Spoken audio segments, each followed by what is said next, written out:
નમસ્કાર દર્શક મિત્રો, હું છું એડવોકેટ સોનલ બારિયા. આપ સર્વનું સ્વાગત છે મારી ચેનલ વિકલ્પ વિજ્ઞાનમાં. દર્શક મિત્રો, એક મિત્રનો પ્રશ્ન છે કે અમારી જે ખેતીની જમીન છે તેમાં અમે 3 ભાઈ બહેન છીએ. તો અત્યારે મારા માતા પિતા હયાત છે, તો મારી જે ખેતીની જમીન છે એમાં મને મારો હિસ્સો આપવાની ના પાડે છે. તો મારા જે બાકીના ભાઈ બહેન છે બે, એમને એમનો હિસ્સો આપ્યો અને તેમનું હયાતીની અંદર હક દાખલ પણ કર્યો, પરંતુ મને મારો હિસ્સો આપવાની ના પાડે છે. તો આ અંગે હું કોઈ કાનૂની કાર્યવાહી કરી શકું ખરો? તો ચલો દર્શક મિત્રો, આજે આપણે આના વિશે સંપૂર્ણ માહિતી મેળવીએ.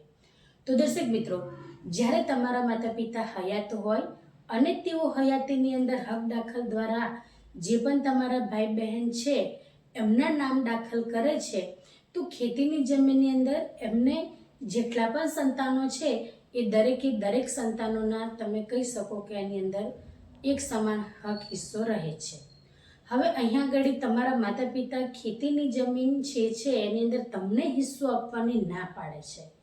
તો દર્શક મિત્રો, જ્યારે એ ખેતીની જમીન તમારા પિતાએ ખરીદેલી ન હોય અને એ જો તમારા પૂર્વજોથી તમને મળી આવેલી હોય, તો એવી ખેતીની જમીનને આપણે કહી શકીશું કે વડીલોપાર્જિત છે. તો વડીલોપાર્જિત મિલકતની અંદર માતા પિતા એવું ઈચ્છે કે મારા એક દીકરાને આની અંદર કોઈ પણ પ્રકારનો હક હિસ્સો નથી આપવો, તો એ ચાલે નહીં. કારણ કે કાયદો એવું કહે છે કે વડીલોપાર્જિત મિલકતની અંદર દરેક જે પણ સંતાનો છે એમને એક સમાન હક હિસ્સો મળવા પાત્ર રહે છે. હવે તમને જે પણ હિસ્સો આપવાની ના પાડે છે તે અંતર્ગત તમે હવેથી એ જે કાર્ય કહી શકાય કે જે ખેતીની જમીન છે એની અંદર તમે કાનૂની કાર્યવાહી કરી શકો છો.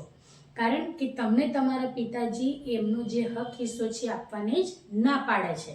હવે હયાતીની અંદર બાકીના જે ભાઈ બહેન છે એમનું નામ દાખલ કરી દીધેલ છે અને તમારું નામ દાખલ નથી કરેલું, તો એવા સંજોગો દરમિયાન સૌથી પહેલાં તો તમે વાંધા અરજી પણ લઈ શકો છો કે હયાતીની અંદર મારા ભાઈ બહેનનું નામ દાખલ કર્યું છે પણ મારું નથી કર્યું, તો શું તેમને પેઢીનામું આપ્યું? પેઢીનામાના આધારે એમને કેટલા સંતાન દર્શાવ્યા છે એ પણ એક પ્રશ્ન જ છે. કારણ કે જો એમને ખોટું પેઢીનામું બનાવ્યું હોય અને હયાતીની અંદર એમને હક દાખલ કરાવ્યો હોય તો પણ એ જે છે એ પાછી જમીન મૂળ માલિકના નામે થઈ જાય અને જે નામો દાખલ થયા હોય એ પાછા નીકળી જશે.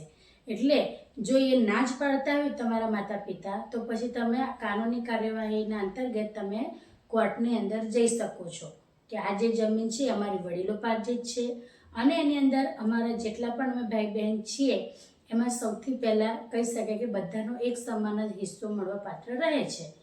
અને જો તમારા પિતાનું કદાચ અવસાન થાય તો અવસાન પછી તમે એમની વારસાઈ કરાવીને ડાયરેક્ટ પણ નામ દાખલ કરી શકો છો.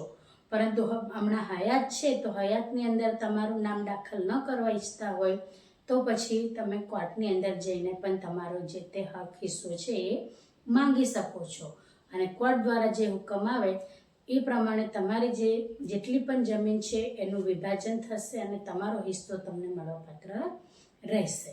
એટલે દર્શક મિત્રો, જ્યારે કોઈ પણ પિતાની ખેતીની જમીન વડીલોપાર્જિત હોય તો પિતા ન ઈચ્છે તેમ છતાં પણ પોતાના સંતાનોને આપવી પડે.